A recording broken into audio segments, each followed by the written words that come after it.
ജോയ്സ് മേർ മിനിസ്ട്രീസിന്റെ സുഹൃത്തുക്കളും പാർട്ട്നേഴ്സുമാണ് ഈ പ്രോഗ്രാമിന്റെ ചിലവുകൾ വഹിക്കുന്നത്.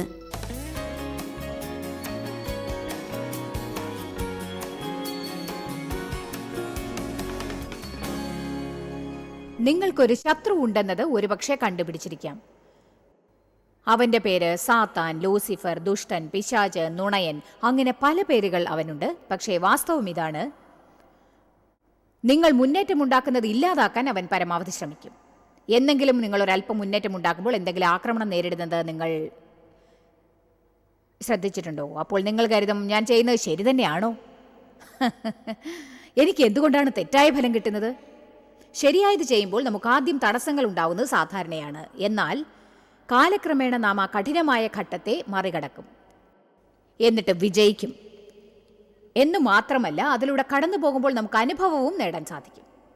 സാത്താന്റെ പദ്ധതികളെക്കുറിച്ചാണ് ഞാൻ ഈ ആഴ്ച സംസാരിക്കാൻ പോകുന്നത്. ഈ 4 സെഷനിലും സാത്താനിൽ എൻ്റെ ശ്രദ്ധ കേന്ദ്രീകരിക്കുമെന്നല്ല, പകരം അവനെ തടയുന്നതും ആപത്താണെന്ന് ഞാൻ കരുതുന്നു. സാത്താനെ കൂടുതൽ ശ്രദ്ധിക്കുന്നത് ആപത്താണ്, അവനെ ശ്രദ്ധിക്കാതിരിക്കുന്നതും ആപത്താണ്.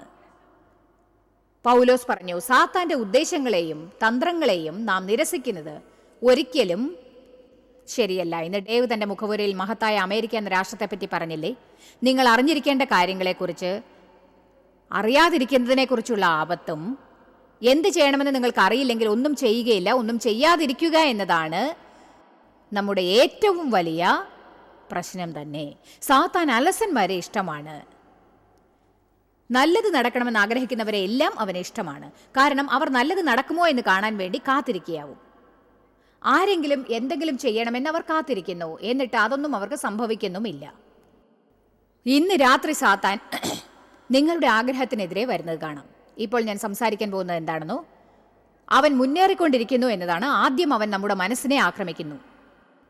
ഇന്നലെ രാത്രി നമ്മൾ അതിനെക്കുറിച്ച് പറഞ്ഞു. എന്നെക്കൊണ്ട് കഴിയുന്നത്ര ഞാൻ അതിന് പ്രാധാന്യം കൊടുത്തിട്ടുണ്ട്. നിങ്ങളുടെ മനസ്സൊരു യുദ്ധക്കളമാണ്. സാത്താൻ നിങ്ങളോട് തർക്കിക്കും, അവൻ ലോകത്തെ തെറ്റായി വ്യാഖ്യാനിക്കും, അവൻ നിങ്ങളോട് നുണ പറയും. നിങ്ങളുടെ സംരക്ഷണവും സുരക്ഷയും ദൈവവചനത്തിലാണുള്ളത്. നിങ്ങൾക്ക് സത്യം അറിയില്ലെങ്കിൽ നിങ്ങൾക്ക് നുണ മനസ്സിലാക്കാൻ കഴിയില്ല. ആമേൻ. ഈ പ്രോഗ്രാം TV-യിൽ കാണുന്ന അനേകരുണ്ടാവും. ഇവിടെ നേരിൽ കാണുന്നവരും CD-യിലൂടെയോ മറ്റേതെങ്കിലും വിധത്തിൽ കേൾക്കുന്നവരുണ്ടാവാം. DVD-യിൽ കാണാം, ഇന്റർനെറ്റിൽ ഈ പ്രോഗ്രാം കാണുന്നവരുണ്ടാവാം. നിങ്ങൾ നുണ വിശ്വസിക്കുന്നു. നിങ്ങൾ പറയും, അത് ശരിയാണ്. ഒരുപക്ഷെ നമ്മിൽ ഏകദേശം ഓരോരുത്തരും ഉണ്ടാവും, ഞാനടക്കം, സത്യമല്ലെന്ന് നാം ഇപ്പോഴും വിശ്വസിക്കുന്ന ചില കാര്യങ്ങളുണ്ട്. അത് നമുക്ക് ജീവിതത്തിൽ എവിടെ നിന്നോ കിട്ടിയതാണ്. അത് ശരിയാണെന്ന് കരുതാൻ നമ്മൾ സ്വാധീനിക്കപ്പെട്ടു. അത് സത്യമല്ലെങ്കിലും അത് നമുക്ക് ചില വഴികളിലൂടെ ഭരിക്കുന്നു, നമ്മെ നിയന്ത്രിക്കുന്നു. നമ്മൾ ജനങ്ങളെക്കുറിച്ച് പലതും വിശ്വസിക്കുന്നു. ജനങ്ങൾ നമ്മെക്കുറിച്ച് ചീത്തയായി സംസാരിക്കുന്നു, അത് നമ്മൾ വിശ്വസിക്കുന്നു. എന്നാൽ സത്യം അവർ നമ്മെ കാണുന്ന പോലും ഇല്ലെന്നതാണ്. ആമേൻ. ജനങ്ങൾ നമ്മൾ കരുതുന്ന പോലെ നമ്മെക്കുറിച്ച് അറിയാൻ ഒട്ടും താല്പര്യപ്പെടുന്നില്ല.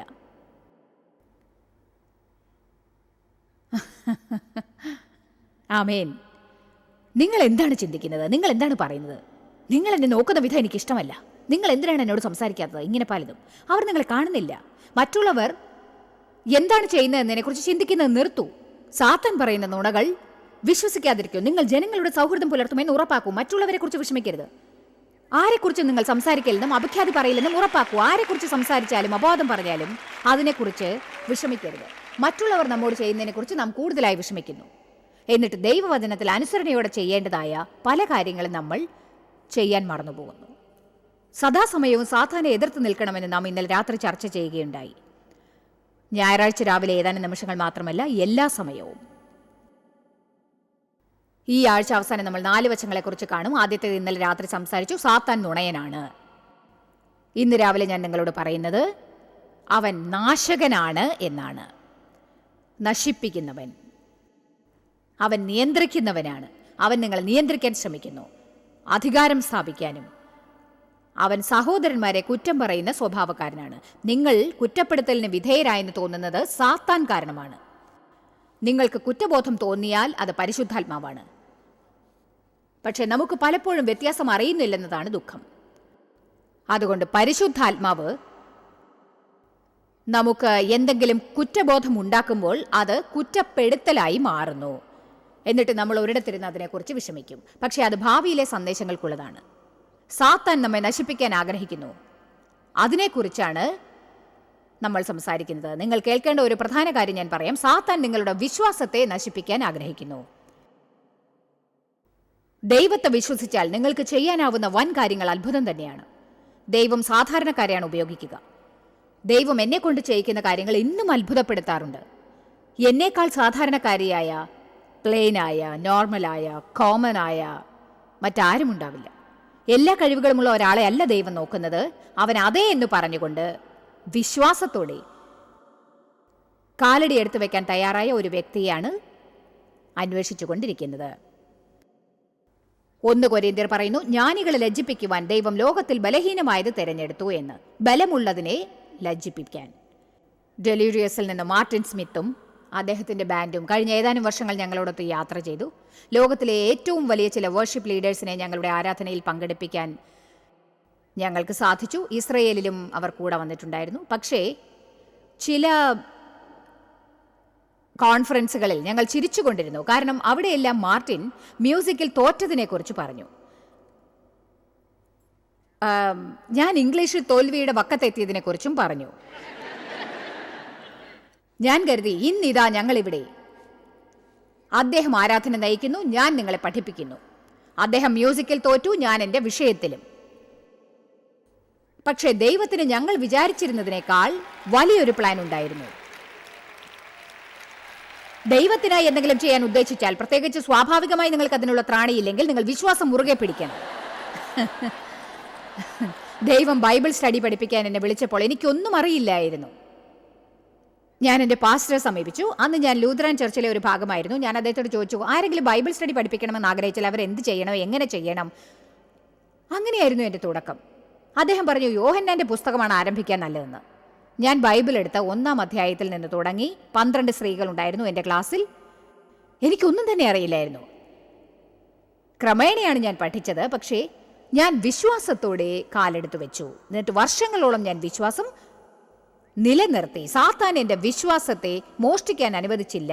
നിങ്ങളോടൊരു കാര്യം പറയാൻ ആഗ്രഹിക്കുന്നു. നിങ്ങൾ ഇപ്പോൾ എന്തിലൂടെ കടന്നുപോയാലും, നിങ്ങൾ പ്രതീക്ഷിച്ച ഒരു കാര്യം ഇനിയും നടന്നിട്ടില്ലെങ്കിലും, സാത്താൻ നിങ്ങളോട് നുണ പറഞ്ഞാലും, വികാരപരമായി അവൻ സമ്മർദ്ദം ചെലുത്തിയാലും, നിങ്ങൾക്കെതിരായി വന്നാലും, അവൻ നിങ്ങളുടെ വിശ്വാസത്തിന് തടസ്സമായിരിക്കുകയാണ്. കാരണം വിശ്വാസമില്ലെങ്കിൽ ദൈവത്തെ സന്തോഷിപ്പിക്കുന്നത് അസാധ്യമാണ്. ദൈവത്തിങ്കിലേക്ക് വരുന്നവരെല്ലാം അവൻ ദൈവമാണെന്ന് വിശ്വസിക്കണം. അവനെ തീഷ്ണതയോടെ അന്വേഷിക്കുന്നവർക്ക് അവൻ സമ്മാനദാതാവാണെന്നും. എന്നെങ്കിലും ഒരിക്കൽ മാത്രം അന്വേഷിക്കുന്നവർക്കല്ല, മലമുകളിൽ അവനെ അന്വേഷിച്ച് താഴ്വരയിൽ അവനെ മറക്കുന്നവർക്കല്ല, പകരം തീഷ്ണതയോടെ അവനെ അന്വേഷിക്കുന്നവർക്ക് അവൻ സമ്മാനദാതാവാണ്. ഡേവ് തുടക്കത്തിൽ പറഞ്ഞത് എനിക്ക് ഇഷ്ടപ്പെട്ടു. അദ്ദേഹം നമ്മുടെ രാഷ്ട്രത്തിനായും ഞങ്ങൾ പോകുന്ന പട്ടണങ്ങൾക്കായും അനേകം വർഷങ്ങൾ പ്രാർത്ഥിച്ചുകൊണ്ടേയിരുന്നു. പക്ഷേ നമ്മൾ പല സംഭവങ്ങളും വാർത്തകളും കേൾക്കുമ്പോൾ സംഗതികൾ വഷളാവുകയാണെന്ന് തോന്നും. എന്നാൽ ഒരു കാര്യം അറിയാമോ? ദൈവം വിശ്വസ്തനാണെന്ന് അറിയാവുന്ന നമ്മൾ മുന്നോട്ട് തള്ളി കയറിക്കൊണ്ടിരിക്കണം. ഞാൻ പ്രാർത്ഥിച്ചു, ദൈവം എന്നെ കേട്ടു, ദൈവം പ്രവർത്തിക്കുന്നുണ്ട്. എന്നിട്ട് അവിചാരിതമായി പെട്ടെന്ന് അങ്ങനെയാണ് ദൈവം ചിലപ്പോൾ പ്രവർത്തിക്കുക. ചിലപ്പോൾ കുറേശ്ശെ നമ്മൾ കാണും. പക്ഷേ ചിലപ്പോൾ നിങ്ങളുടെ ജീവിതത്തിൽ ആകസ്മികമായി എന്തെങ്കിലും നടക്കും. അത് ദൈവമായിരുന്നു. 25 വർഷത്തോളം ഭർത്താവിന്റെ രക്ഷിപ്പിനായി പ്രാർത്ഥിച്ച് ദൈവത്തെ വിശ്വസിച്ച സ്ത്രീകളെ എനിക്കറിയാം. ദാമ്പത്യം വിരൽത്തുമ്പിൽ ആടുകയായിരുന്നു. എങ്ങനെയെങ്കിലും പിടിച്ചു തൂങ്ങി മുന്നോട്ട് പോകുന്നവരാണ് അവർ. എന്നിട്ട് ആകസ്മികമായി പെട്ടെന്ന് ശരിയായ സമയത്ത് ശരിയായ പ്രവർത്തകനെത്തും. ശരിയായ സമയത്ത് ശരിയായ സന്ദേശം. പഴയ തെമ്മാടികൾ രക്ഷിക്കപ്പെടുന്നു. എല്ലാം മാറുന്നു. ഡേവ് മേയറിന് എന്നിലുള്ള പ്രത്യാശ നശിച്ചിരുന്നെങ്കിൽ ഇന്ന് ഞാൻ എവിടെയായിരിക്കും? സാത്താൻ നിങ്ങളുടെ വിശ്വാസം നശിപ്പിക്കാൻ ആഗ്രഹിക്കുന്നു. ആദ്യമായി അവൻ നിങ്ങളുടെ മനസ്സിനെ ആക്രമിക്കും. അത് ഫലിച്ചില്ലെങ്കിൽ അവൻ നിങ്ങളുടെ ശരീരത്തെ ആക്രമിക്കും. അല്ലെങ്കിൽ നിങ്ങളുടെ ജോലിയെ. നിങ്ങളുടെ ഭൗതിക ശരീരത്തെയും ആരോഗ്യത്തെയും പറ്റി കുറച്ചു നേരം ചിന്തിക്കാൻ ആഗ്രഹിക്കുന്നു. എന്തിനാണ് ചൂഴ്ന്നു നോക്കുന്നതെന്ന് ചോദിക്കാം. ഇതെൻ്റെ മീറ്റിംഗ് ആണ്. ചൂഴ്ന്നു നോക്കണമെന്ന് തോന്നിയാൽ ഞാൻ നോക്കും. ദൈവത്തിന് നിങ്ങളുടെ ശരീരവും ആരോഗ്യവും വളരെ പ്രധാനമാണ്. കാരണം ദൈവം നിങ്ങളിലൂടെ പ്രവർത്തിക്കാൻ ആഗ്രഹിക്കുന്നു. നോഹ മുഖാന്തരമാണ് അവൻ പെട്ടകമുണ്ടാക്കിയത്. ദാവീദിലൂടെയാണ് അവൻ ഗോലിയാത്തിനെ കൊന്നത്.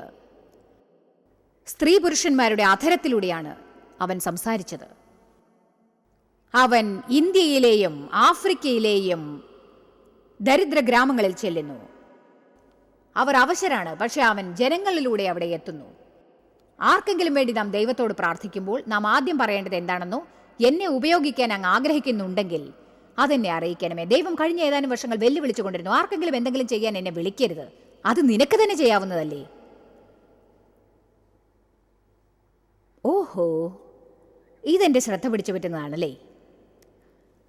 നമ്മൾ എപ്പോഴും ആരുടെയെങ്കിലും മുഖേന ദൈവം സഹായിക്കുമെന്ന് കരുതും. ആരോഗ്യമില്ലാത്ത നിങ്ങളിൽ നിന്നും സാത്താൻ ദൈവം നിങ്ങളിൽ പ്രദർശിച്ചിരിക്കുന്ന വരത്തെ മോഷ്ടിക്കാൻ പരിശ്രമിക്കും. ഇനി നിങ്ങളുടെ വരം ആത്മീകപരമായിരിക്കാം, പക്ഷെ നിങ്ങളുടെ ഭൗതിക ശരീരത്തിലൂടെ ആയിരിക്കും ദൈവം നൽകാൻ പോകുന്നത്. എത്ര തന്നെ വരമുണ്ടായാലും മിസ്രയീമ്യർ പാടാൻ തയ്യാറായിരിക്കാം. പക്ഷെ മോശയ്ക്ക് സുഖമില്ലെങ്കിൽ, എന്തെങ്കിലും അസ്വസ്ഥത തോന്നിയാൽ അവരെ നയിക്കാൻ അയാൾക്ക് സാധിക്കില്ലായിരുന്നു. സാത്താൻ അയാളുടെ വരം മോഷ്ടിക്കുമായിരുന്നു. എനിക്ക് വേണ്ടത്ര ആരോഗ്യമോ ശക്തിയോ ഇല്ലായിരുന്നെങ്കിൽ ഈ ദൗത്യം തുടർന്ന് നടത്താനായി ലോകമെങ്ങും ഇടയ്ക്കിടയ്ക്ക് യാത്ര ചെയ്യാൻ കഴിഞ്ഞില്ല എങ്കിൽ ഇതുപോലുള്ള കോൺഫറൻസുകൾ നടത്താനാവില്ലെന്ന് മാത്രമല്ല, ഞങ്ങൾക്ക് ഇതുപോലുള്ള ടെലിവിഷൻ പ്രോഗ്രാംസും ഉണ്ടാവില്ലായിരുന്നു. കാരണം ഇവിടെയാണ് ശുശ്രൂഷയ്ക്കുള്ള പ്രധാനപ്പെട്ട സമയം ലഭിക്കുന്നത്. സാത്താൻ നമ്മുടെ ശരീരത്തിൽ കടക്കുമ്പോൾ അവൻ ആക്രമിക്കുന്നത് ദൈവത്തിന്റെ ആലയത്തെയാണ്. കാരണം നമ്മൾ ദൈവത്തിന്റെ മന്ദിരമാണെന്ന് ബൈബിളിലുണ്ട്. 1 കൊരിന്ത്യർ 6-ാം അധ്യായം 19 മുതൽ 20 വരെ. പരിശുദ്ധാത്മാവിന്റെ മന്ദിരമാണ് നിങ്ങളുടെ ശരീരം. എല്ലാവരും പറയൂ, എൻ്റെ ശരീരം. ദൈവത്തിന്റെ ദാനമായി നിങ്ങളിലിരിക്കുന്ന പരിശുദ്ധാത്മാവിന്റെ മന്ദിരമാകുന്നു നിങ്ങളുടെ ശരീരം എന്നും നിങ്ങളെ വിലയ്ക്ക് വാങ്ങിയിരിക്കയാൽ നിങ്ങൾ താങ്കൾക്കുള്ളവരല്ല എന്നും അറിയുന്നില്ലയോ? നിങ്ങളെ അവൻ വില കൊടുത്ത് വാങ്ങിയിരിക്കുന്നു. വാവ്! അവൻ നമ്മെ വില കൊടുത്ത് സ്വന്തമായി വാങ്ങിയിരിക്കുകയാണ്. ആകയാൽ നിങ്ങളുടെ ശരീരം കൊണ്ട് ദൈവത്തെ മഹത്വപ്പെടുത്തുവിൻ. ആമേൻ. ഈ വചനങ്ങളിലൂടെ നമ്മൾ കടന്നു പോകുമ്പോൾ ഇതിൽ എഴുതിയിട്ടില്ലെങ്കിലും സാരാംശം ഇതാണ്: ദൈവത്തിന്റെ മന്ദിരത്തെ വേദനിപ്പിക്കുന്നവരുമായി ദൈവം എങ്ങനെ ഉടമ്പടി ചെയ്യും? ഇനി ഞങ്ങൾക്ക് സെയിന്റ് ലൂയിസിലെ ഇന്നർ സിറ്റിയിൽ ഒരു ദേവാലയമുണ്ട്. അത് ജനങ്ങളെ സമീപിക്കുന്നതാണ്. സമീപ പ്രദേശങ്ങളിലുള്ള ജനങ്ങളെയും കുട്ടികളെയും ഞങ്ങൾ സമീപിച്ച് അവർ അനുഭവിക്കേണ്ട ഒരു നല്ല ജീവിതം ഉണ്ടാക്കി കൊടുക്കുന്നു. ആ ദേവാലയത്തിലേക്ക് പോകാൻ സന്ദർഭം കിട്ടുമ്പോഴൊക്കെ ഞാൻ അവിടേക്ക് ചെല്ലാറുണ്ട്. കൂടുതൽ യാത്ര കാരണം അങ്ങനെ സാധിക്കും. അവിടെ ചെല്ലുമ്പോൾ എന്തെങ്കിലും കുറവ് സംഭവിച്ചിരിക്കുന്നതായി കണ്ടാൽ ഞാൻ ഉടനെ ആരെങ്കിലും വിളിച്ച് അത് പരിഹരിക്കാൻ ഏർപ്പാട് ചെയ്യാറുണ്ട്. കാർപ്പറ്റ് ശരിയല്ല, വാതിൽ ശരിയല്ല, ഇത് ശരിയാക്കണം, അത് ശരിയാക്കണം. കാരണം ദൈവത്തിൻ്റെ മന്ദിരം പരിപാലിക്കേണ്ടത് എൻ്റെ കടമയാണ്. അതിൻ്റെ കല്ലുകളും ഇഷ്ടികകളും മരസാധനങ്ങളും മാത്രമല്ല, കെട്ടിടമല്ല ഞാൻ ഉദ്ദേശിക്കുന്നത്. നമ്മൾ ദൈവത്തിൻ്റെ മന്ദിരമാണ് എന്ന ഒരു ബോധം നമുക്കുണ്ടാവണം. നമ്മൾ ദൈവത്തിൻ്റെ മന്ദിരമാണ്. ഞാൻ ഇതിനെക്കുറിച്ച് സംസാരിക്കാൻ കുറച്ച് സമയമെടുക്കാൻ കാരണം എന്താണെന്നറിയാമോ? നിങ്ങളുടെ ശരീരവും ആരോഗ്യവും വളരെ പ്രധാനപ്പെട്ടതാണ്. പല മനുഷ്യരും തങ്ങളുടെ ശരീരത്തെ മോശമായ ആഹാരം കൊണ്ട് നശിപ്പിക്കുന്നു, ശരിയായി ഉറങ്ങാതെ നശിപ്പിക്കുന്നു, വെള്ളം കുടിക്കാതെ നശിപ്പിക്കുന്നു, സമ്മർദ്ദത്തിനിരയായി ജീവിക്കുന്നു. ദൈവവചനപ്രകാരം ആരോഗ്യത്തെ സംരക്ഷിക്കാൻ ഏതെങ്കിലും സൂപ്പർമാനോ സൂപ്പർ ലേഡിയോ എല്ലാ നിയമങ്ങളും ലംഘിച്ച് ഓടിയെത്തുമെന്ന് എങ്ങനെയെങ്കിലും അവർ തങ്ങളെ ശരിയാക്കുമെന്ന് അവർ പ്രത്യാശയോടെ കാത്തിരിക്കുകയാണ്. അതേസമയം ഒരാളെങ്കിലും സന്തോഷിച്ചതിൽ ഞാൻ സന്തോഷിക്കുന്നു.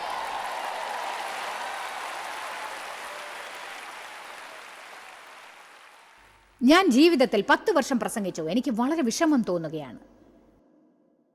എൻ്റെ വിഷമം എങ്ങനെയാണ് പറഞ്ഞറിയിക്കേണ്ടതെന്ന് എനിക്കറിയില്ല. അതായത് പല സംഭവങ്ങളും നടന്നുകൊണ്ടിരിക്കുകയായിരുന്നു. ഞാൻ ജീവിതത്തിലെ മാറ്റങ്ങളുടെ നടുവിലായിരുന്നു. എനിക്ക് പലതരം ഹോർമോൺസ് പ്രശ്നങ്ങൾ ഉണ്ടായിരുന്നു, ബ്രസ്റ്റ് ക്യാൻസർ ബാധിച്ചു, അങ്ങനെ പലതും. പക്ഷേ എൻ്റെ ശരീരത്തിൽ യഥാർത്ഥത്തിൽ എന്താണ് നടന്നത് എന്നെനിക്കറിയാം. ഇവയെല്ലാം പ്രശ്നങ്ങൾ തന്നെയായിരുന്നു. അതുകൂടാതെ സമ്മർദ്ദവും. എനിക്ക് വേണ്ടത്ര വിശ്രമം ലഭിച്ചില്ല, എൻ്റെ കാര്യം നോക്കാൻ സമയമില്ല. ഞാൻ ധാരാളം ഉത്തരവാദിത്വങ്ങൾ ഏറ്റെടുത്തു. എൻ്റെ ചുമതലാബോധം തികച്ചും തെറ്റായിരുന്നു. ഞാൻ എല്ലാറ്റിലും തലയിടണമെന്ന് എനിക്ക് തോന്നി. കാര്യങ്ങൾ പരിഹരിക്കാൻ എനിക്കറിയില്ല. എല്ലാറ്റിൽ നിന്നും അകന്നു നിൽക്കാനും എനിക്കറിയില്ല.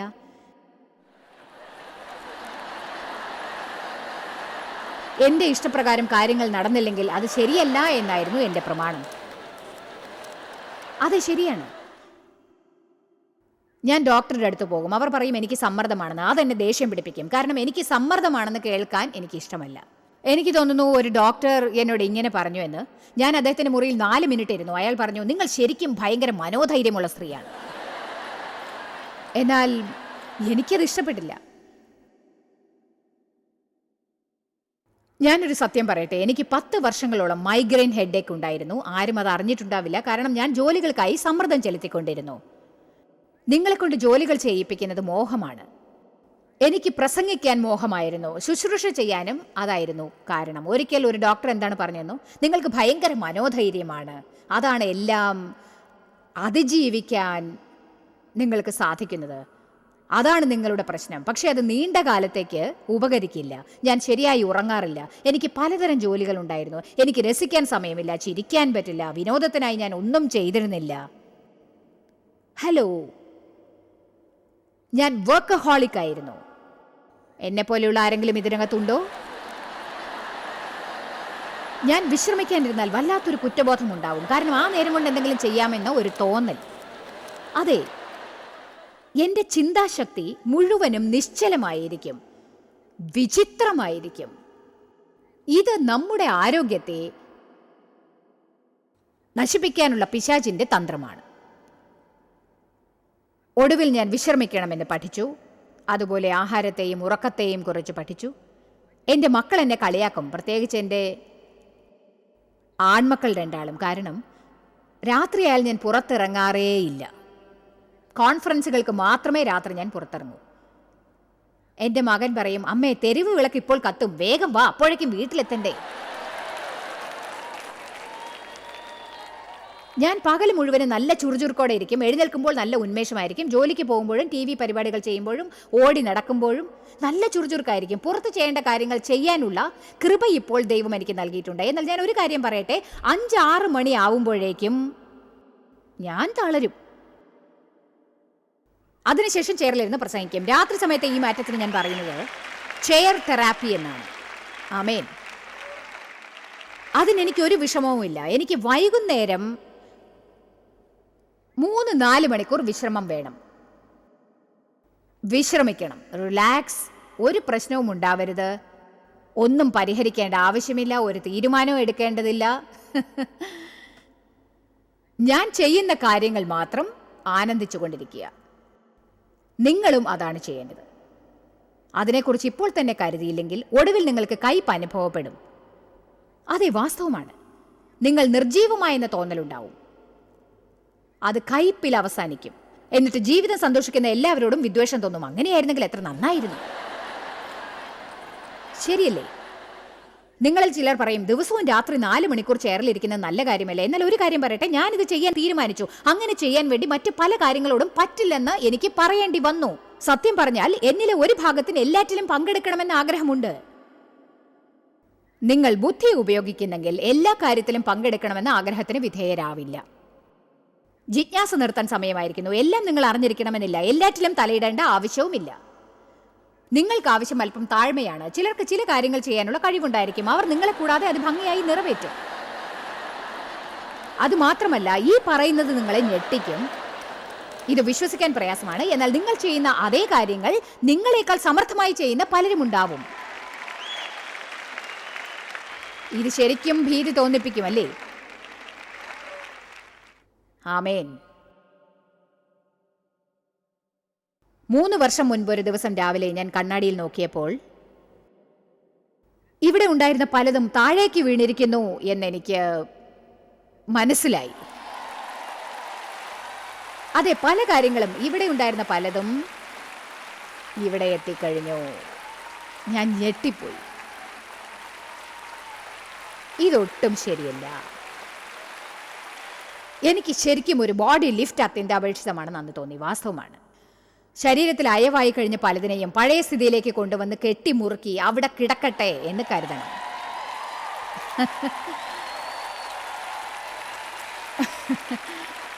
പക്ഷെ അതിന് വേദന സഹിക്കേണ്ടി വരുമല്ലോ എന്ന് തോന്നി. ഞാൻ നിങ്ങളോട് പറയുന്നത് തികച്ചും വാസ്തവമാണ്. ഞാൻ അങ്ങനെ കണ്ണാടിയിൽ നോക്കി സ്തംഭിച്ചു നിൽക്കുമ്പോൾ ദൈവം എന്നോട് പറഞ്ഞു, ഇന്ന് തന്നെ നീ വർക്കൗട്ട് സീരിയസ് ആയി ചെയ്യുകയാണെങ്കിൽ, ഞാൻ പറയുന്നത് ശ്രദ്ധിക്കുക, നീ ഇന്ന് തന്നെ സീരിയസ് ആയി വർക്കൗട്ട് പ്രോഗ്രാം ചെയ്താൽ ബാക്കിയുള്ള നിന്റെ ജീവിതയാത്ര ശക്തമാക്കാൻ സാധിക്കും.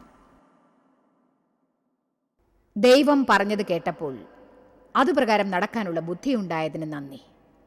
ഞാൻ ആരംഭിച്ചിടത്തു നിന്ന് തന്നെ അവസാനിപ്പിക്കണം. ഞാനിപ്പോൾ 66 വർഷം പ്രായമുള്ള സ്ത്രീയാണ്. അതെന്നെ പേടിപ്പിക്കുന്നുമുണ്ട്.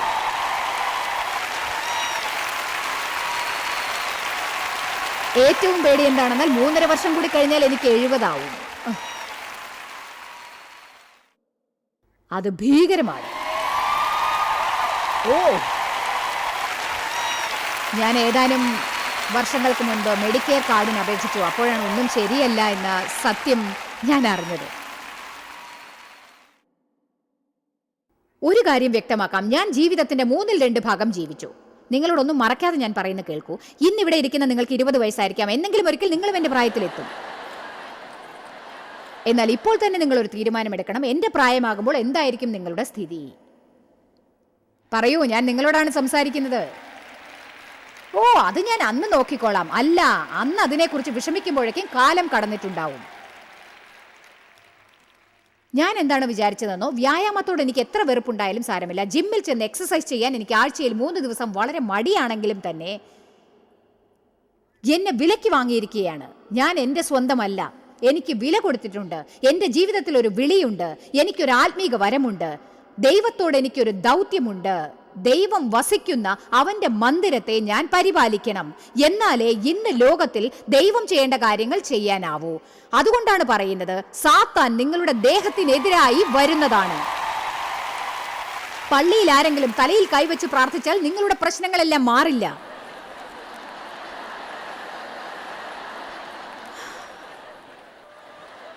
നിങ്ങൾ സ്വന്തം ശരീരം പാഴാക്കിയാൽ